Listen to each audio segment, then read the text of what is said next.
Today we examine the life of a woman who faced many obstacles in her life, disadvantaged in several ways, yet she was a woman of virtue and love who showed kindness and respect to others. But before we get to today's episode, I want to remind you that Time of Grace Ministry has many resources to strengthen your walk with Jesus. Videos, books, Bible studies, devotions, podcasts, and blogs. You can find them all on our website at timeofgrace.org. I also want to thank you for telling your friends and relatives about Time of Grace and for partnering with us so we can point people to what matters most, Jesus. The Bible is incredibly interconnected with threads that run through it from beginning to end. In this podcast, I will uncover these threads, help you dig deeper into God's truth, and inspire you to live your life with greater confidence and joy. Welcome to Bible Threads with me, Dr. Bruce Becker.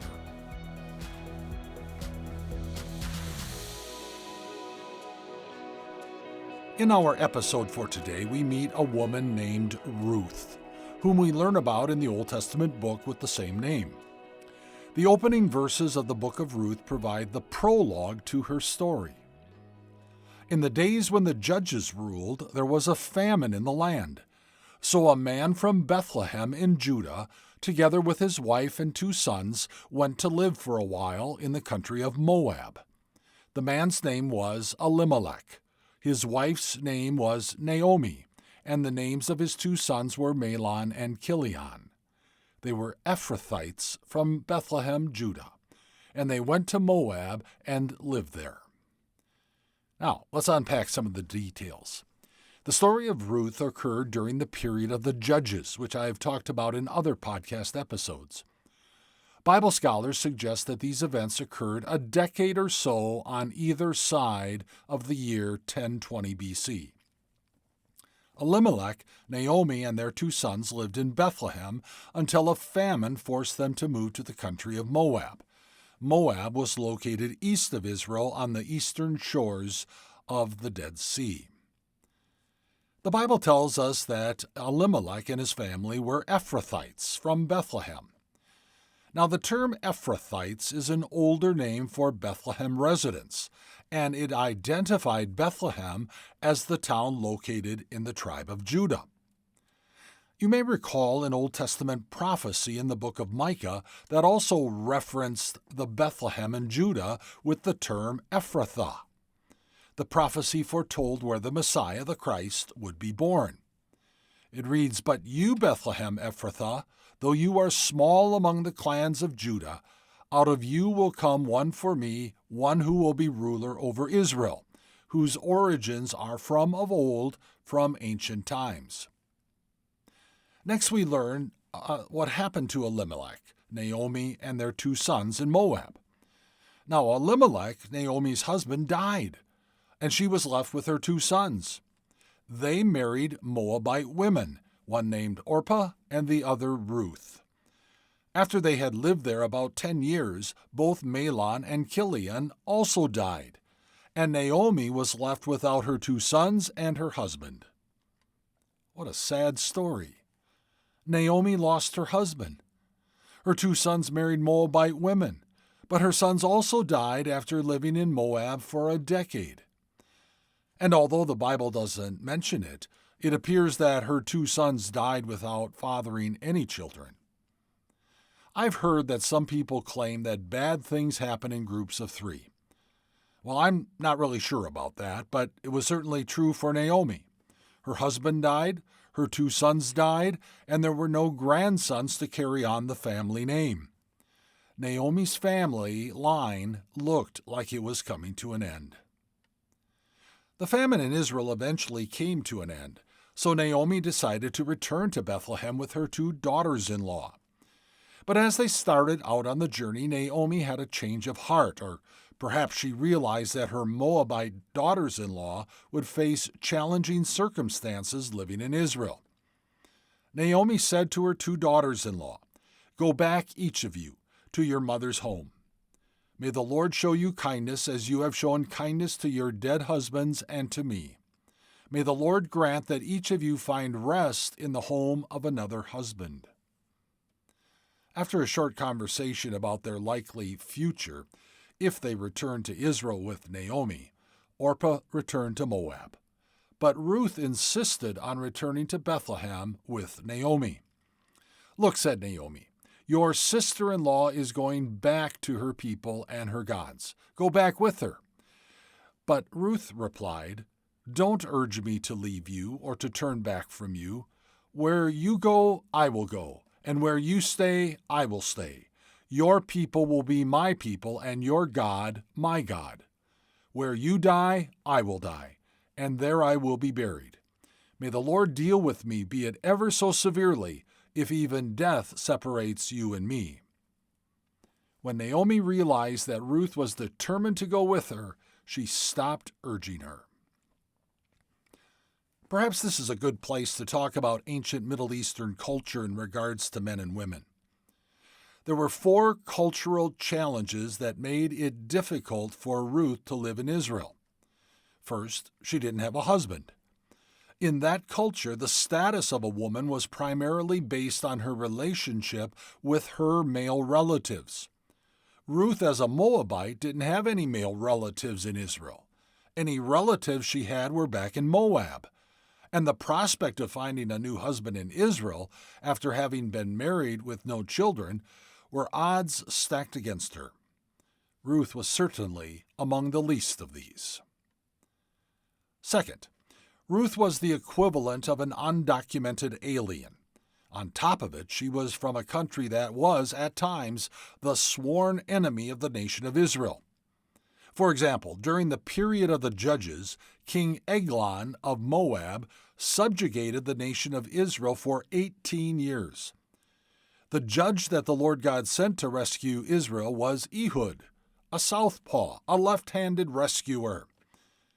Now, if you want to learn more about Ehud and Eglon, check out my podcast series, True Crimes Bible Edition. There is an episode entitled Ehud.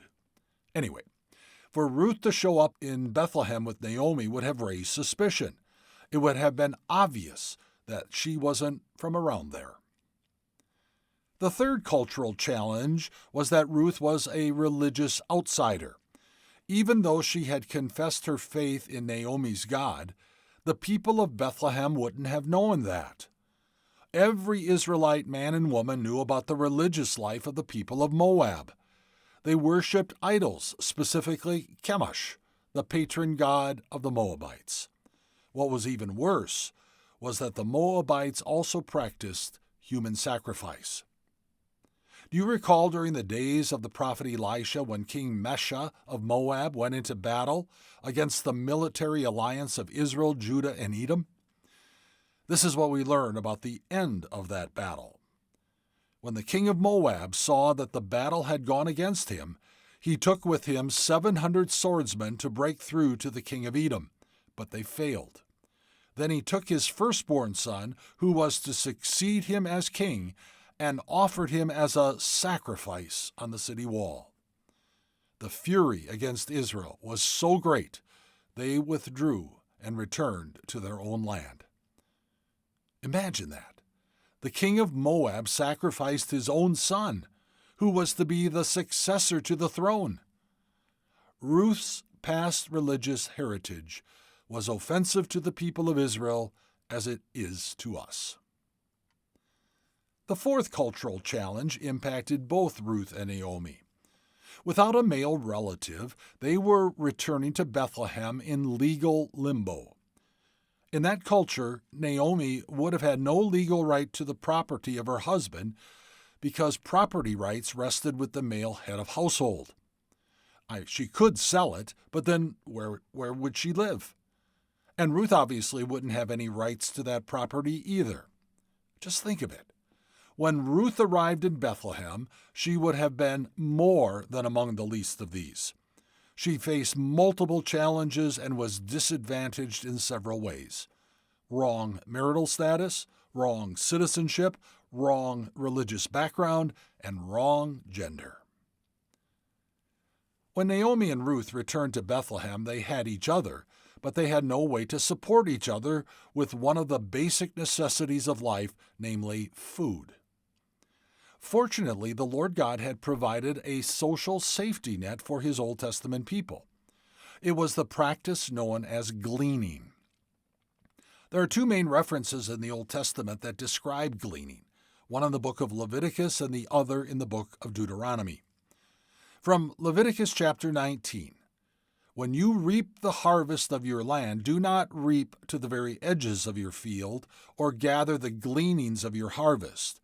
Do not go over your vineyard a second time, or pick the grapes that have fallen. Leave them for the poor and the foreigner." Then in Deuteronomy chapter 24, "When you are harvesting in your field and you overlook a sheaf, do not go back to it. Leave it for the foreigner, the fatherless, and the widow, so that the Lord your God may bless you in all the work of your hands. When you beat the olives from your trees, do not go over the branches a second time. Leave what remains for the foreigner, the fatherless, and the widow.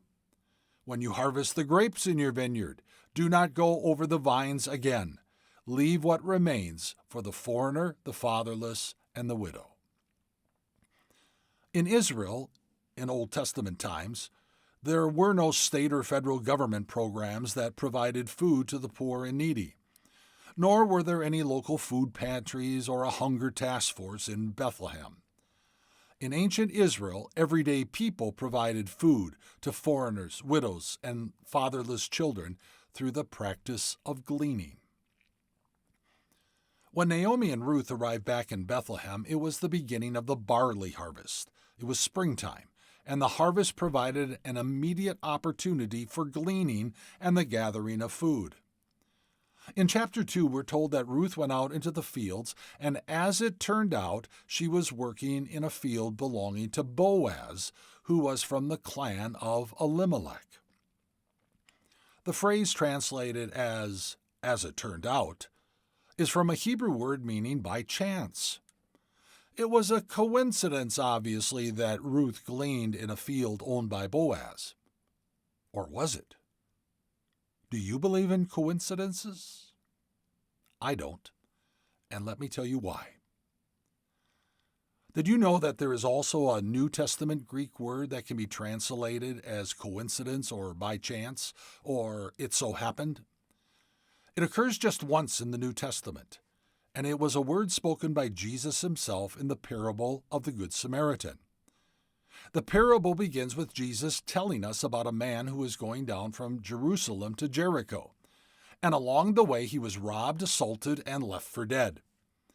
Jesus then tells us, now by chance a priest was going down that road, and when he saw him, he passed by on the other side. The English phrase by chance comes from the Greek word synchorion, which is a combination of two Greek words, syn, S-Y-N, and kyrios. Syn means together with, and kyrios means supreme authority or Lord. By the way, are you familiar with the phrase Kyrie eleison? Kyrie is related to kurios. It means Lord, have mercy. So herein a biblical definition of coincidence. It's what occurs by the Lord God's arrangement of circumstances. Now, you and I know that there are no circumstances in this world that the Lord our God can't arrange. Ruth ended up in Boaz's field because the Lord God had arranged it. So what do we know about Boaz besides being from the clan of Elimelech? Well, he was a man of standing, as the Bible tells us. So what does that mean? Well, there are actually 3 Hebrew words translated into English as a man of standing. The first word is the common Hebrew word for man. The second word emphasizes the man's strength or power. And the third word emphasizes the man's property, wealth, and the fact that he was a landowner. Boaz was a man of strength and wealth. And from what happened next, we learn that Boaz was much, much more. He was a kind, caring, and generous man. On the day that Ruth went to glean in Boaz's field, Boaz showed up to check on the harvesters and the harvest. He noticed the young woman gleaning in his field. So Boaz asked the overseer of his harvesters, "Who does that young woman belong to?" The overseer replied, "She is the Moabite who came back from Moab with Naomi." She said, "Please let me glean and gather among the sheaves behind the harvesters." She came into the field and has remained here from morning till now, except for a short rest in the shelter. Boaz demonstrated his kindness and concern in what he then said to Ruth. "My daughter, listen to me. Don't go and glean in another field, and don't go away from here. Stay here with the women who work for me. Watch the field where the men are harvesting and follow along after the women. I have told the men not to lay a hand on you. And whenever you are thirsty, go and get a drink from the water jars the men have filled." Boaz was concerned for Ruth's safety, especially because she was a foreigner. He invited her to glean only in his fields. He told his workers not to lay a hand on her as in a forceful way. Boaz was also concerned for her health and well-being. He encouraged her to drink enough water from the jars that the workers had filled. And when it came to mealtime, Boaz said to her, "Come over here, have some bread, and dip it in the wine vinegar." When she sat down with the harvesters, he offered her some roasted grain. She ate all she wanted and had some left over. As she got up to glean, Boaz gave orders to his men. "Let her gather among the sheaves and don't reprimand her. Even pull out some stalks for her from the bundles and leave them for her to pick up, and don't rebuke her." From Boaz's words and actions, we learn that he was a kind, caring, and generous man. We also learn more about Ruth's character in how she responded to Boaz's generosity and concern. She bowed down with her face to the ground. She asked him, "Why have I found such favor in your eyes that you notice me, a foreigner?"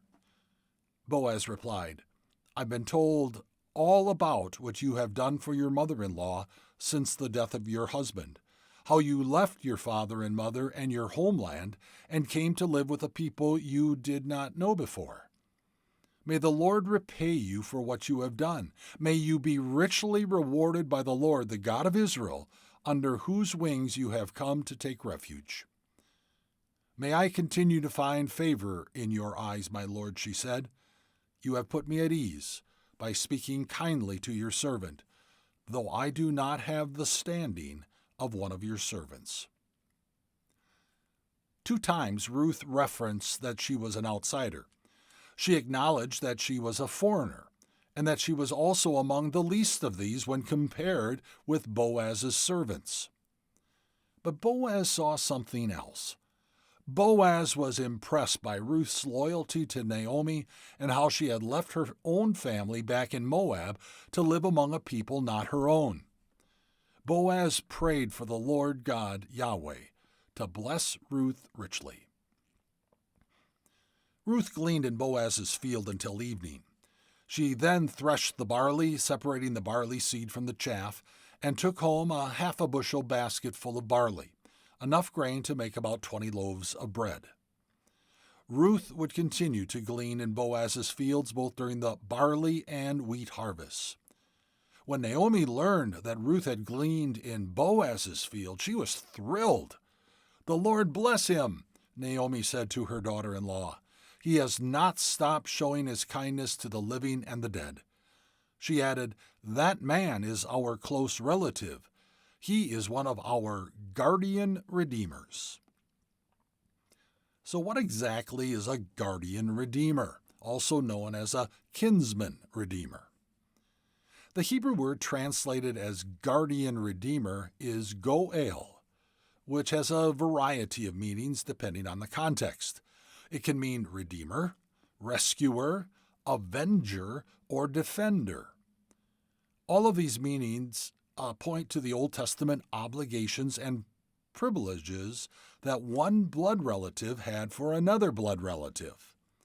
For example, God's Old Testament covenant given at Mount Sinai required that in the case of a murder, the murder was to be avenged by the goel, the next of kin. Or another example, if a family member was facing a serious financial situation or was forced into slavery, the goel was to come to that family member's assistance. Another feature of the goel was to protect the property of a family. That's what Naomi had in mind when she mentioned to Ruth that Boaz was their guardian redeemer. In the Old Testament covenant, the Lord God established a process by which a family, in most cases, could retain its property even though the father had died. The property rights of a family resided in the patriarch, the oldest male family member. The property rights would only be passed on to sons after the patriarch died. But let's say one of the patriarch's married sons died before he and his wife had a male child. God's law required that the deceased man's brother take his widowed wife as his own wife in order to produce an heir who would be considered the deceased man's son. In that way, the property rights would stay with the deceased man's family. This obligation to marry a dead brother's widow is also known as the levirate marriage. The term levirate is from a Latin word lever, which means brother-in-law. Now, if a widow didn't have an heir at the death of her father-in-law, the patriarch, she would return to her parental home. Now, in the case of Elimelech and Naomi, Elimelech's property rights passed on to Mahlon and Chilion when Elimelech died. But when Mahlon and Chilion also died, the levirate law didn't apply, because there were no other brothers to fulfill the obligations of the goel. In addition, Ruth was a Moabite, not an Israelite. Did the levirate law even apply in this situation? That's why Naomi encouraged Orpah and Ruth to return to the home of their parents. But there was still an unresolved issue with Elimelech's property. Naomi needed a goel to assist her. Well, Naomi came up with a plan. And she said to Ruth, "My daughter, should I not seek rest for you that it may go well with you? Is not Boaz our relative with whose young women you were? See, he is winnowing barley tonight at the threshing floor. Wash therefore and anoint yourself, and put on your cloak and go down to the threshing floor. But do not make yourself known to the man until he has finished eating and drinking. But when he lies down, observe the place where he lies. Then go and uncover his feet and lie down, and he will tell you what to do." And she replied, "All that you say, I will do." The phrase, "should I not seek rest for you," means seeking a resting place, and by inference, should I not seek a home for you? Ruth trusted Naomi and carried out the plan. After Boaz fell asleep at the threshing floor by a mound of barley, Ruth came to him, uncovered his feet, and laid down at his feet. At midnight, the man was startled and turned over, and behold, a woman lay at his feet. He said, "Who are you?" And she answered, "I am Ruth, your servant. Spread your wings over your servant, for you are a redeemer." The phrase "spread your wings" can also be translated as "spread the corners of your garment." The Hebrew word that Ruth used implied marriage. What Ruth said was bold and forward. Ruth asked Boaz to be her and Naomi's redeemer, which in essence meant, "Boaz, would you take me as your wife?" Asking such a question was not without its risks. Would Boaz rebuff Ruth as a loose gold-digging woman? Would he quietly send her away? Would he take advantage of her there on the threshing floor? No, Boaz was a man of integrity and knew Ruth as a woman of noble character. Boaz actually responded in giving Ruth high praise. "May you be blessed by the Lord, my daughter. You have made this last kindness greater than the first, in that you have not gone after young men, whether rich or poor. And now, my daughter, do not fear. I will do for you all that you ask. For all my fellow townsmen know that you are a worthy woman. And now it is true that I am a redeemer. Yes, there is a redeemer nearer than I. Remain tonight, and in the morning, if he will redeem you, good. Let him do it. But if he is not willing to redeem you, then as the Lord lives, I will redeem you. Lie down until morning. Boaz was willing to be Ruth and Naomi's redeemer, but there was another potential redeemer who was a closer relative. Long story short, Boaz informed the closer relative about Ruth. The relative ended up declining the opportunity because he indicated that redeeming the property would have a negative impact on his own estate. Boaz then declared before the town leaders, "Today you are witnesses that I have bought from Naomi all the property of Elimelech, Kilion, and Mahlon. I have also acquired Ruth the Moabite, Mahlon's widow, as my wife, in order to maintain the name of the dead with this property, so that his name will not disappear from among his family or from his hometown. Today you are witnesses." Boaz married Ruth, and the Lord God enabled Ruth to conceive and give birth to a son, and he was named Obed. Obed would be the future father of Jesse, who would be the future father of David. Generations later, a descendant of David would be born to Mary and Joseph in the little town of Bethlehem, named Jesus. What ties the story of Ruth together with the story of Jesus is the concept of a redeemer. Boaz redeemed Naomi and Ruth. He bought back the property of Elimelech so that Naomi and Ruth would live as a family and to preserve the property of that family. Jesus redeemed the world. Through his life, death, and resurrection, he bought us back from our lost condition so that we could once again be eternal members of God's family. We are so blessed to have been redeemed. The least of these, Ruth.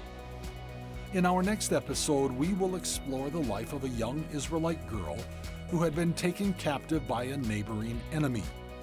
Her humble testimony brought about the eventual healing of a mighty military man. If you have any questions or comments regarding this episode or this series, I'd love to hear from you. Just email me at bruce@timeofgrace.org. Thanks for listening, and God bless.